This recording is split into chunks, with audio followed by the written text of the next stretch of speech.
Hello! Today we are going to be going over all of the different strategies that you can use to save time in line with Lightning Lane Multipass. Let's get started. Alright, for those of you who don't know, Lightning Lane Multipass is the new skip the line service that Disney is providing for purchase at all of their Disney theme parks. Today in particular we're going to be focusing on how it works at the Orlando Resort, Walt Disney World Resort, but there's a whole different system that works at Disneyland. It has the same name, but it works differently. So if you're going to Disneyland, just be aware that this may not apply.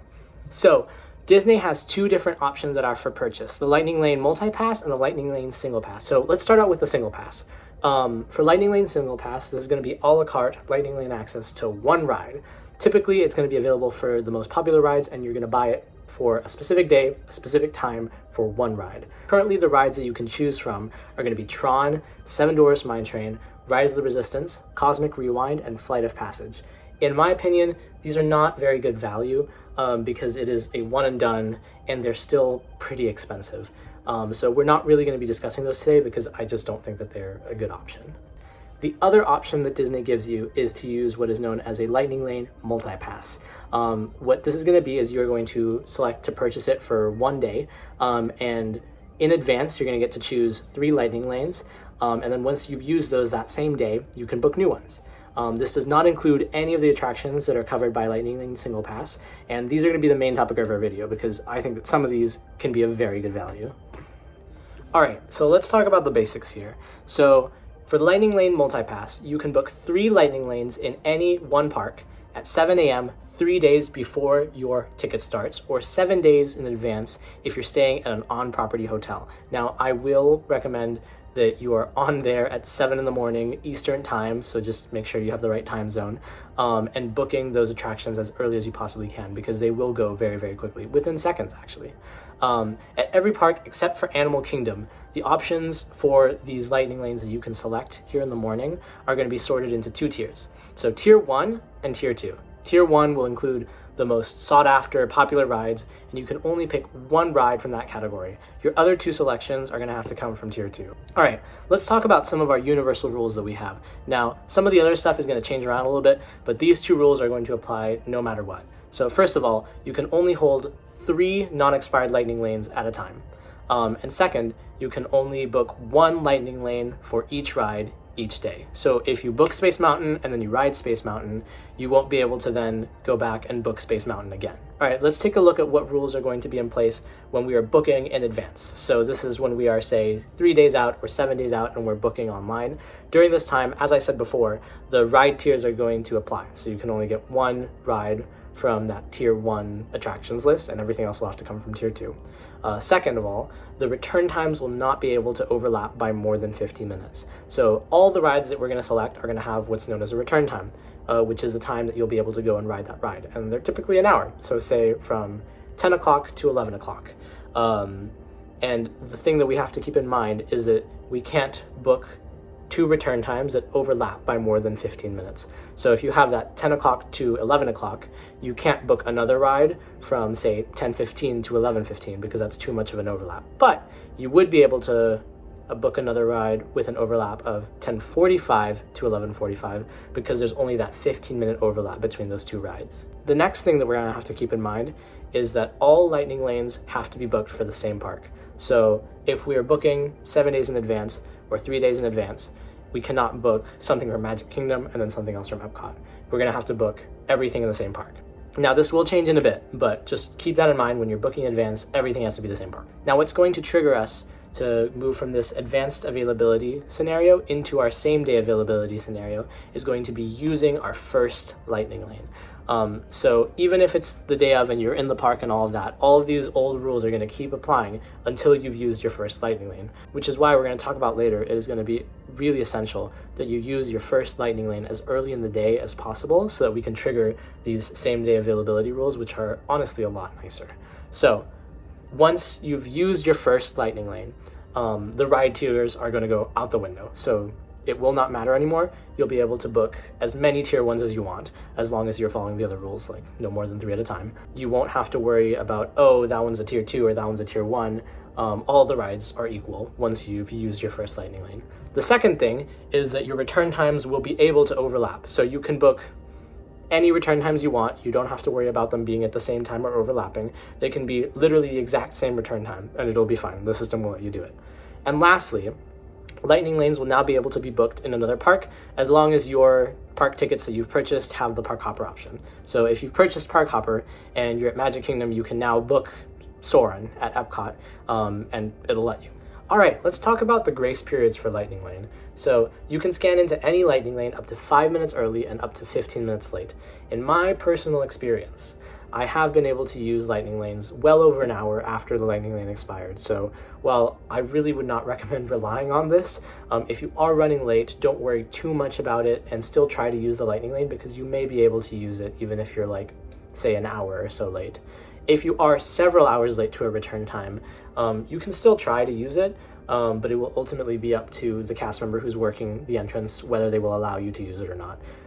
We actually used a Lightning Lane about 300 minutes late this one time, and the cast member was very nice and did let us ride, but that was up to the cast member, and they very well can say no if you don't have any excuse or reason to be there, but it never hurts to try. Now, let's see what this would look if we put it on a timeline. So for this return time here, which is a 10:15 to 11:15, so as we can see here, 3 to 7 days before is when we would be booking it. Once we'd used the first Lightning Lane that day, then the rules would change to same day availability, although if we had booked this in advance, it wouldn't really matter. So at 10:10, 5 minutes before, is when we could start using this because the early grace period would begin. At 10:15, the return time would officially begin. At 11:15 is when the return time would expire, and at this point, it would no longer count as one of our 3 non-expired Lightning Lanes, and we can book a new one.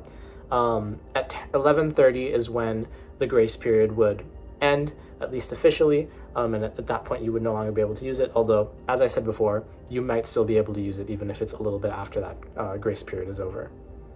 Now, multiple experiences passes, or MEPs as I'll be calling them today, are basically a free Lightning Lane. The app will show you which attractions are included in this, and you will be able to use the Lightning Lane once for any one of those attractions. Now, the way that you would end up with an MEP is going to be if you have a Lightning Lane return time and the ride that you booked that return time for is having downtime when you're supposed to go and ride it, the app will automatically convert your Lightning Lane into an MEP. Now, these multiple experiences passes will not count towards your 3 Lightning Lane maximum at any time. So you can have 3 Lightning Lanes and also have a multiple experiences pass. I've had it where I have 3 Lightning Lanes and 3 multiple experiences passes because it rained and all my Lightning Lanes converted. The multiple experiences passes are not going to contribute to that 3 Lightning Lane limit. If you want to change your MEP to be valid for a different park or a different date, you can go and talk to guest services or to any of the people at the blue guest relations tents, and they will sometimes be able to move that, but they also may not be. So just know that that may or may not be an option. If you have a Lightning Lane for an attraction that is converted into an MEP like this is not going to count as your Lightning Lane for that ride for that day, so you should be able to rebook that ride later in the day if that ride resumes operation. All right, now let's take a deeper look at the 2 universal rules that we talked about earlier, because like everything in Disney, there are exceptions. All right, so first of all, only 1 Lightning Lane can be booked for each ride for each day. So this is what I was talking about earlier, that if you book Space Mountain and you ride Space Mountain, you can't do it again later in the day. So what's going to count towards this 1 Lightning Lane per day limit is going to be booking and using a Lightning Lane, as one would do. And second is booking a Lightning Lane and allowing it to expire. So if you book Space Mountain and then you forget to ride Space Mountain and it expires, the second it's expired, that's counting as your Lightning Lane for the day, and there's not much you can do about it at that point.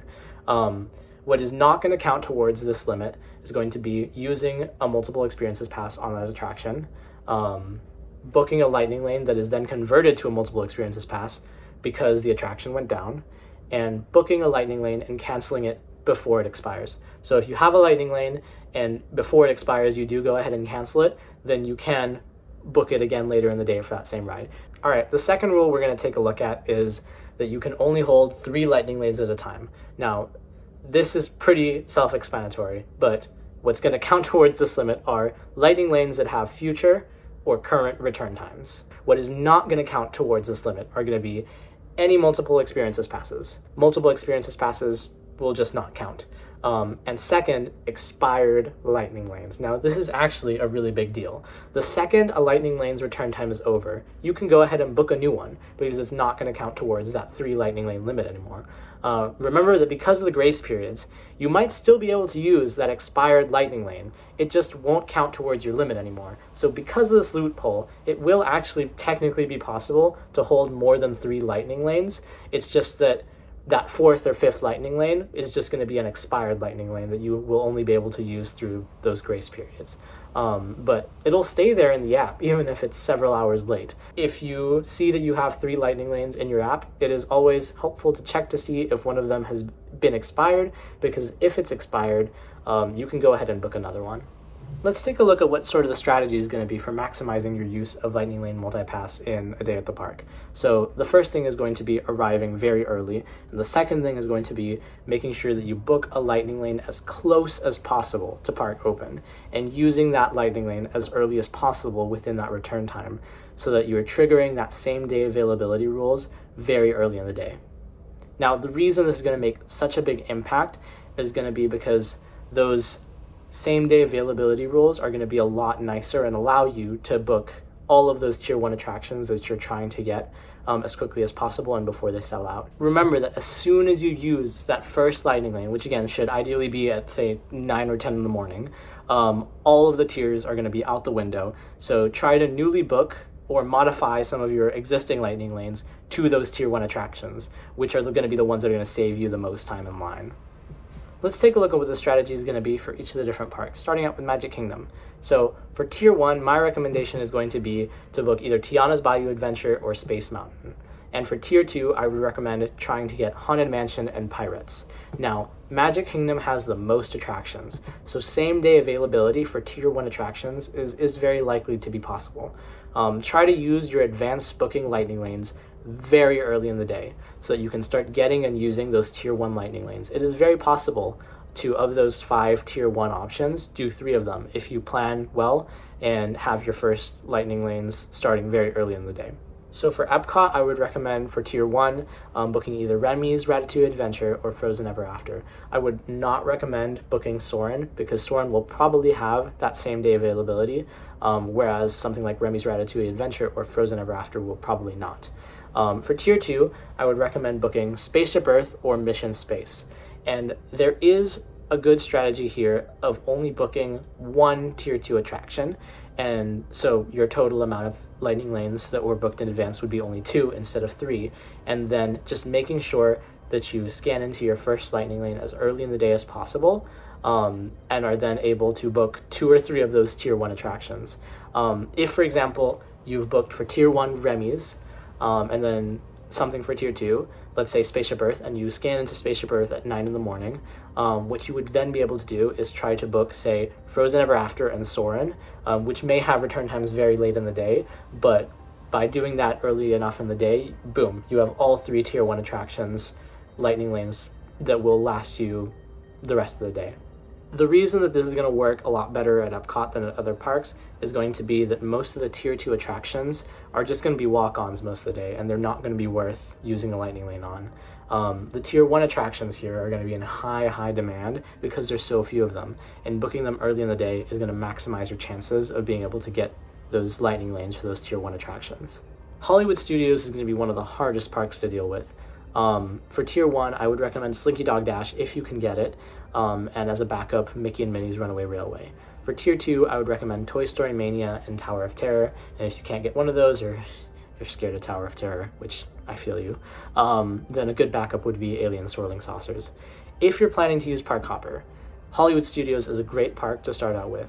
If you plan all your lightning lanes in the morning and rope drop the rides that you don't have those lightning lanes for, it is very possible to hit every headliner in Hollywood Studios within the first 3 hours and then hop to a different park. This is something that I've done a few times, and it is glorious. You can really be done with Hollywood Studios by around 11 or 12 if you plan your day well. Hollywood Studios during peak hours can get very hellish because the park has very little shade and long exterior queues at a lot of the rides.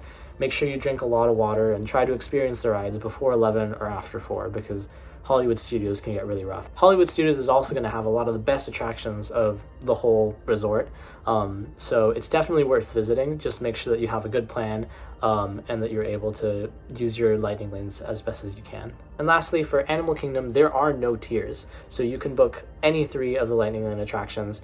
I would recommend Navi River Journey, Kali River Rapids, and Kilimanjaro Safaris, and some good backups would be Expedition Everest or Dinosaur. Honestly, Animal Kingdom with Lightning Lane Multi-Pass is a very easy park. Don't stress too much about it and just enjoy the day. Alright, and that's going to wrap it up for today. If you have any other questions, please do leave them in the comments. This system just launched, so there's a lot of questions that are still unanswered, and we'll sort of find out about more of those things as the days progress. But thank you very much for watching, and I will see you very soon.